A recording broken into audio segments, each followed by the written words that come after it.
Rebound loose, picked up by Taylor, and he scores on the putback with a foul. And one for Isaiah Taylor. Longhorn got the and one and made the free throw. Isaiah Taylor is with us here tonight. That didn't hurt too much when you got knocked to the floor, did it? No, I didn't. I'll be okay. When Shaka, the folks in these parts had become accustomed to hearing from Isaiah and knowing what his game is about. But I wanted to get your impressions, what you'd seen on tape of him, what you knew about him, and then how that was similar or different when you got to know the young man individually once you got to town. Well, I had seen him play quite a few times, and he actually got off to such a great start in his career. He's a guy that I always had a lot of respect for when I would watch Texas play. You could see after he was injured last year, it took him a little bit of time to get kind of back to being him, because Isaiah's a guy that when he's in attack mode, he is at his best. He's phenomenal. And, you saw the other night against West Virginia, there's no one that can keep up with him speed-wise, whether, he has the ball or not. We talked about in practice, we said, listen, if you break a trap, they're going to be running from behind you. That doesn't really apply to him. They can run from behind all they want. They're just not as fast as him. The thing that I've been impressed about in terms of Isaiah's game, in terms of this year, what I didn't know before I got here is he really has the ability to impact his teammates with his infectious personality, with his leadership. Look at his smile. Beautiful smile. And I tell you what, as it relates to that smile, check this out, Craig. There is a correlation between how much he smiles on the court and how well he and we play. So we want to see that as much as possible. Okay. You've been told this, I take it. I've been told this a couple times. Yeah. Now, people talk about Isaiah's smile all the time. I was told that the reason that we are just now here in late February having Isaiah on the program is that, well, quite often Thursday night is date night for Isaiah. I mean, is there some truth to that? Not yet. Oh, okay. Not any dates. I don't know. Scotty Mack might have made that up. But, Isaiah, probably of all of our guys, has the most media, obligations. Yep. And we try to balance that out, and he's pretty good about it. Yeah.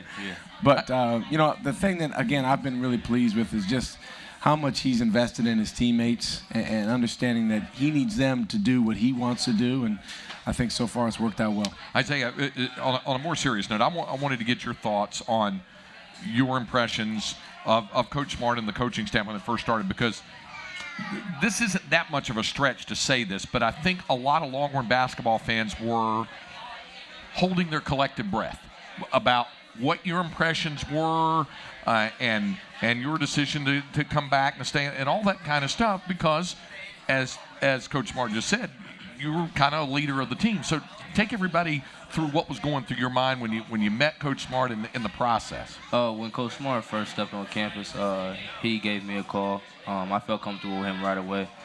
He gave my family a call also. On the decision to come back, he didn't make it about anybody else. He just said whatever I want to do, he'll be proud of my decision. And if I did leave, he would still want to have a relationship with me. So I think that's what really got me to want to stay. I got a good relationship with Coach Smart. He's been like a father figure, a mentor to all of us on the team. Before you got to know Coach Smart, before he came in, was it a serious consideration to call it quits at the college level and go on to the next level, or did you just want to wait and meet him before you made that final decision? Oh, yeah. I wanted to wait and see who the coach was. And when I heard that we were getting Coach Smart, it was kind of a done deal that I wanted to come back to Texas and play. Has he been all that you had heard and advertised, more or less? How has that worked out, the real guy from what you heard about it? All in more. Just watching YouTube videos of him, just diving on the floor, practicing with the team, doing the Navy SEAL stuff. It's just been a great experience with them so far. So you watched as much video on him as he watched on you, is that right? That's correct. Not quite. What were the things you talked about, his leadership elements, Shaka? We as basketball followers and those who are fans always want the point guard to be the supposed acknowledged leader of the basketball team, and I know coaches like that, but it doesn't always work out that way. That was what you got early on from him when you saw it? Well, Isaiah, again, has a personality that impacts people around him. He's very, very competitive. And that is probably the most important trait when you're putting together a college basketball team or a basketball team at any level, because every time he steps on the floor, he wants to beat the other team. In practice, for instance, we play the orange team against the white team. Well, if he's on that white team, he wants to kick Orange's butt every single time. And that's a competitiveness that either someone has inside of them or they don't. And he's really affected our team in that way.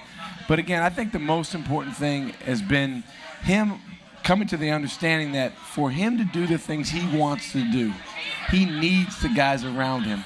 And so he's made Connor Lambert better. He made Cam Ridley better. He's made Javon Felix better. And obviously it's a partnership. They've helped him as well. But that's been a huge growth step for him.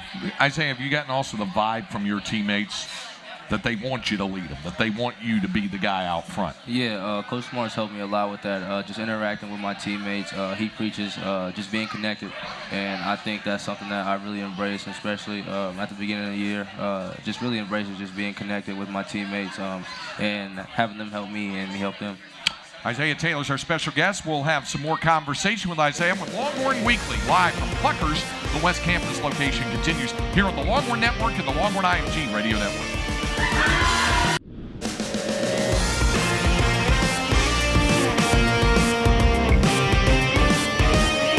Longhorn Weekly, live from Pluckers, the West Campus location here in Austin. Isaiah Taylor, our special guest during this portion of the program. You're a native of Hayward, California, right? In the Bay Area, right? Yes.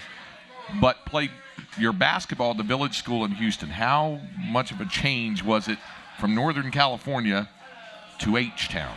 It was a huge difference. I think when I came down to Houston, it was a work ethic that I had to pick up. And I think that's something that really helped me transfer to the college game.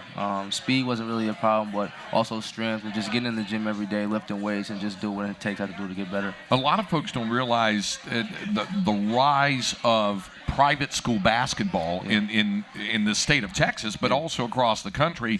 The quality of play, the level of play has really just skyrocketed, hadn't it? Yeah, it was ridiculous. When I first came down to Houston, I had Shaquille Clare on my team, and at the time he was top 20 in the country, top 25, whatever he was, and I just really fed off of him. He was a great player, and just playing with him actually helped me too. Now, we had Shaq on the program a few weeks back, and he said you were a big reason why he ended up coming in from the Bahamas to do it. He'd heard about you, knew about you as well. How much of a part in that did you play about trying to get him to come to Houston? Me and actually coming out of high school, me and Shaq were actually trying to go to the same school. Yeah. But unfortunately, it didn't work out like that. And when we heard that he was trying to transfer from Maryland, I kind of just called him, just told him to take a look at Texas. Fortunately, when he came on to Fisher, I was his host, and he liked the school enough to come to us. Tell everybody a little bit about what it's been like for the team this season. You mentioned about your relationship with Coach Smart. What about the other guys who played last year, guys like DeMarcus and Kendall and Javon, the other guys, Connor, who were coming back, and it's a change in coaching staff, and we're talking about upperclassmen for all of you guys. And what did you say to each other when this was first starting, and how different was it in what you've aspired to do this season? I mean, I think it's easy to say that everybody's kind of skeptical at first when they have a coaching change. But, I mean, Coach Smart's a very likable person. I mean, everybody that he picked to be on his staff really helped us so far. Coach Roos in the weight room, Coach Morrell, Coach Horn, Coach Kason, they all have been a part of our decisions and how we played this season. So it's all thanks to them. We've talked about your intensity on the floor. I think we saw that on display as much as anything else in the Baylor game, the one in Waco. And you got Baylor coming in this weekend. Now, I found this very, very interesting in that you and Rico Gathers exchanged a few words. That happened. That was going on. You're both pretty intense guys. Yeah. But when the game was over, and I don't know how many folks saw this, you're going through the handshake line. You guys are smiling, hugging one another, hand slapping, that kind of thing. Tell everybody what that's like when it's as intense as it is on the floor. Yeah. And yet you can be friends going into the game or coming out of the game. Once you're on the floor, you're fighting hard, but away from it, you can kind of be close. Emotions are flare while we're on the court.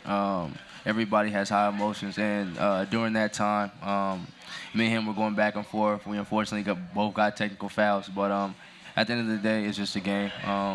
we show love towards each other. And I knew him before he was at Baylor and before I was at Texas because he has family in California also. So I played with him during the AAU seasons too. So when he nudged Prince from behind, you go in, and the expression on his face is kind of like, really? What are you doing here? It was almost that kind of thing, and you were jumping to your teammate's defense. Yeah, I actually didn't know what happened because I didn't know that somebody could just knock Prince down like that. And at first, I thought Prince might have just flopped or something. But at the end of the day, I see that he really did get hit.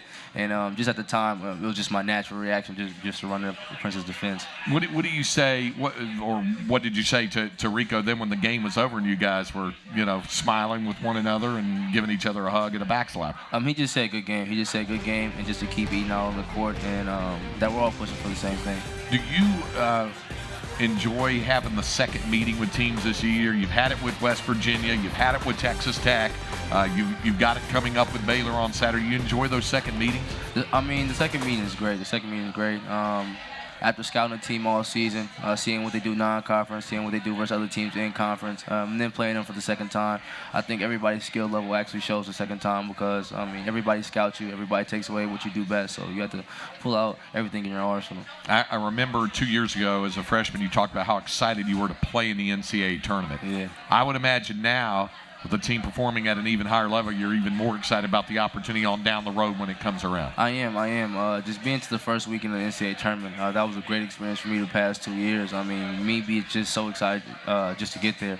But, this year we want more. When we go to the second, third weekend of the NCAA tournament, we're not going to be satisfied. All right, Zay, thanks for joining us. Appreciate it. Thank you. All right, Isaiah Taylor, Coach Smart will join us to wrap up this week's edition of Longhorn Weekly. We continue in a moment.